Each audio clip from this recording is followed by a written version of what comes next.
Hello मेरे योद्धाओं, आप सभी का हमारे YouTube channel the nursing express में हार्दिक स्वागत है। आज का हमारा important topic national programme for control of blindness यानी कि एनपीसीबी, जिसको हिंदी में हम लोग राष्ट्रीय अंधत्व नियंत्रण कार्यक्रम कहते हैं। इस वीडियो में हम जानेंगे इसके इंट्रोडक्शन के बारे में, क्या क्या इनके उद्देश्य थे, क्या क्या रणनीति अपनाई गई। तो कंप्लीट कॉन्सेप्ट आपको यहाँ पे हिंदी प्लस इंग्लिश में समझने को मिलेगा। वीडियो का PDF अगर आप डाउनलोड करना चाहते हैं तो आप हमें टेलीग्राम और व्हाट्सएप चैनल पर फॉलो कर लें। दोनों का ही लिंक आपको डिस्क्रिप्शन बॉक्स में मिल जाएगा। लिखने की बिल्कुल भी जरूरत नहीं है, समझें इसको। और जो भी व्यूअर्स इस चैनल पर पहली बार विजिट किया है, चैनल को एनालाइज करें, मेरे लैंग्वेज को एनालाइज करें।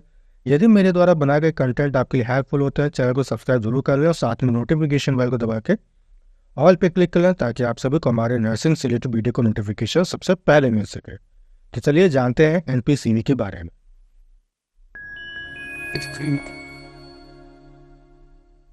तो सबसे पहले हम बात करेंगे इंट्रोडक्शन की। फर्स्ट पॉइंट हमारा, India is the first country to initiate a programme for controlling blindness. याद रखिएगा, इंपॉर्टेंट पॉइंट है।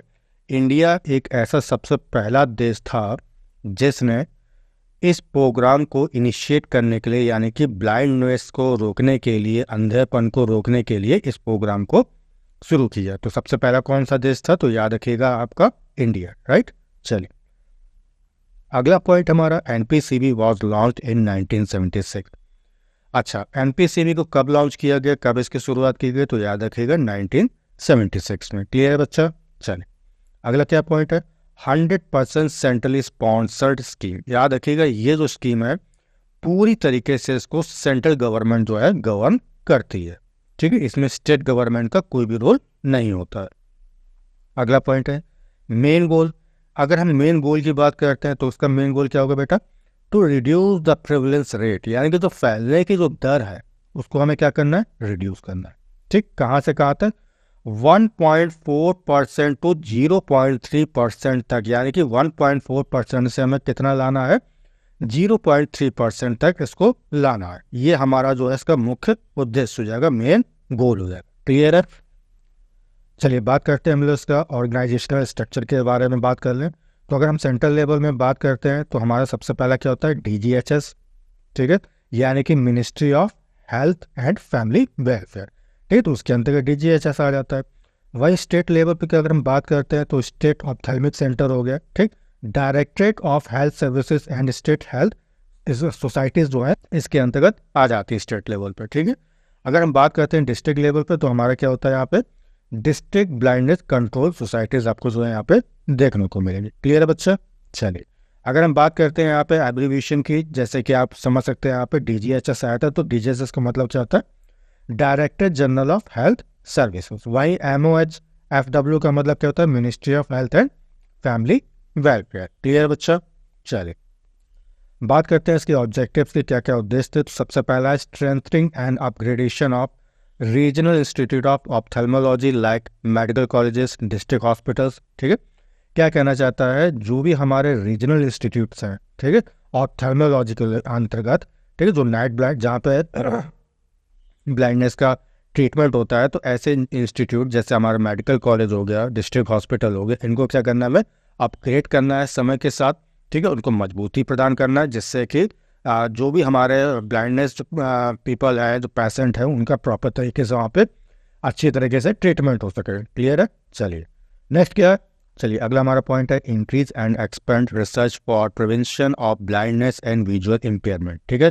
क्या कहना चाहता है? ब्लाइंडनेस को रोकने के लिए, ठीक है, किसी भी प्रकार की दृष्टि से संबंधित जो भी हानि है या खराबी है, ठीक, तो उसको रोकने के लिए क्या बेटा हमें करना है? रिसर्च को ज़्यादा से ज़्यादा बढ़ावा देना है, उसको एक्सपेंड करना है। क्लियर है? चलिए नेक्स्ट क्या है? Using various method of information education and communication, जिसको शॉर्ट में हम लोग IEC कहते हैं, ठीक, to develop awareness and provide information regarding eye care, ठीक। तो हम इंफॉर्मेशन हो गया, एजुकेशन हो गया, कम्युनिकेशन हो गया, तो इनकी सहायता से या इनका यूज करके हम जो है अवेयरनेस फैला सकते हैं, जागरूकता फैला सकते हैं, विकसित कर सकते हैं, ठीक है। और आई केयर, किस प्रकार आंखों की देखभाल की जाए, ठीक, इससे संबंधित जो भी इंफॉर्मेशन है वो हम प्रोवाइड कर सकते हैं। क्लियर है बच्चा? चलिए अगला क्या है? टू स्टेबलाइज आई बैंक, ठीक है। आई बैंक्स की जो है स्थापना की जानी चाहिए। जैसे कि आपने देखा होगा ब्लड बैंक्स होते हैं, वैसे हमारा आई बैंक में होना चाहिए, ठीक है, कि जब ज़रूरत हो किसी पेशेंट को तो उसको वो आके मिल सके, ठीक है।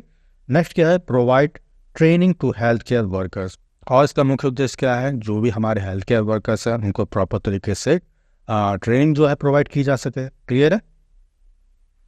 अगला हमारा पॉइंट है to reduce the blindness through identification and treatment of curable eye. ठीक है, क्या कहना चाहता है, ब्लाइंडनेस को अगर आपको रोकना है तो क्या करना पड़ेगा बेटा, इसके लिए हमें आइडेंटिफिकेशन करना पड़ती है, यानी कि पेशेंट को देखना पड़ता है कि वो ब्लाइंडनेस है उसमें कि नहीं है, और उसी के अकॉर्डिंग जो हम लोग ट्रीटमेंट उसके आई का करते हैं। ठीक है।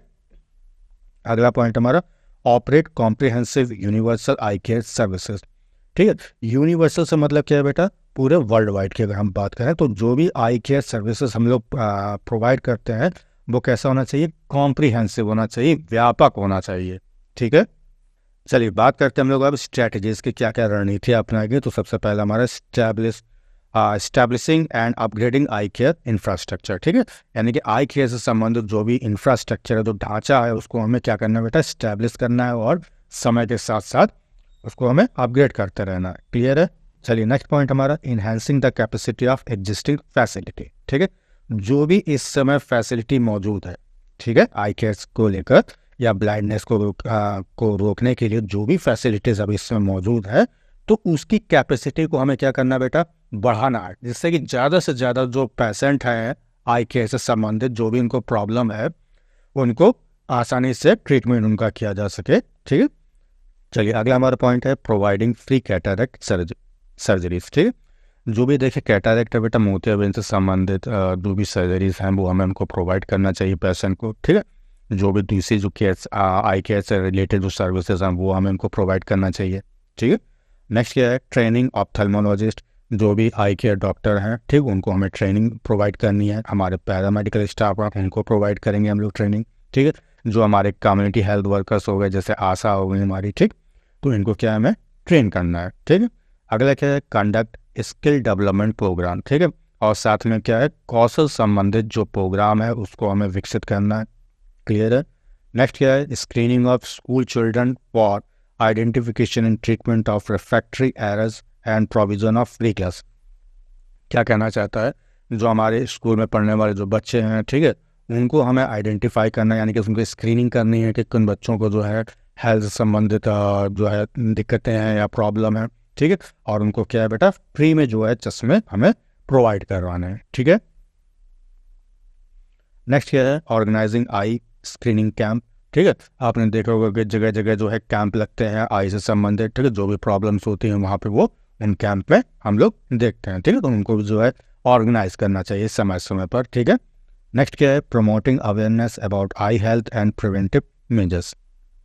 क्या कहना चाहता है, आई से संबंधित आई हेल्थ को किस प्रकार हम अपने आप को स्वस्थ रखें। ठीक है, इसके लिए जो है जागरूकता फैलानी चाहिए, और प्रिवेंटिव मेजर्स, ठीक है, यानी कि इन कोई भी आई केयर से संबंधित जो भी प्रॉब्लम्स हम लोग फेस करते हैं तो उसके रोकने के लिए क्या उपाय है। ठीक है, इसको हमें जो है लोगों को बताना चाहिए, अवेयरनेस उनमें लाना चाहिए। ठीक, अगला क्या हमारा पॉइंट है supply of essential medicine and equipment. ठीक है, यानी कि जो भी हमारे जो ब्लाइंडनेस से संबंधित या आई से संबंधित जो भी समस्याएं हैं, तो उन समस्याओं को कम करने के लिए या उसको ईजिली ट्रीटमेंट हो सके, तो जो है हमें क्या बेटा करना है, प्रॉपर तरीके से उनको मेडिसिन्स प्रोवाइड करना है या उनको हमें उपलब्ध करवाना है। ठीक है, जो भी इक्विपमेंट्स हैं वो ईजिली जो है अवेलेबल हो सकें, ये हमें देखना है यहाँ पे। ठीक, नेक्स्ट है conducting regular monitoring and evolution the effectiveness of the programme. अगर आपको इस प्रोग्राम को इफेक्टिवनेस बनाना है, प्रभावी बनाना है, तो इसका समय समय पर मूल्यांकन करते रहना चाहिए। ठीक है, मॉनिटरिंग करते रहना चाहिए कि ये जो हम प्रोग्राम ऑपरेट कर रहे हैं, जो चला रहे हैं, कितना सक्सेस हो रहा है। ठीक है, चलिए नेक्स्ट क्या है collaborating with NGOs, private sector and international organisation. जो ये हमारा प्रोग्राम है, इसको जो है प्रोग्राम को हमें एनजीओ जो है हमारे प्राइवेट सेक्टर है, इंटरनेशनल ऑर्गेनाइजेशन है, इनके साथ में क्या है मिक्स कर देना चाहिए, मिक्सअप कर देना चाहिए। कोलैबोरेट का मतलब बेटा क्या होता है, मिलाना। ठीक है, अगला क्या हमारा पॉइंट है supporting studies to identify new methods and technologies for eye care. ठीक है, यानी कि आंखों की देखभाल से संबंधित जो नई टेक्नोलॉजीज हैं, जो नए मेथड्स हैं, उनको डेवलप करना है। ठीक, आशा करता हूँ कि टॉपिक आपको अच्छी तरह समझ में आ गया होगा, एक एक पॉइंट क्लियर हो गया होगा। वीडियो कैसा लगा कमेंट करके जरूर बताएं। यदि अच्छा लगा है तो उसे लाइक करें और अपने दोस्तों के साथ में ज़्यादा से ज़्यादा से शेयर करें। तो तब तक के लिए अपना ख्याल रखें। Take care and bye bye. Thank you so much.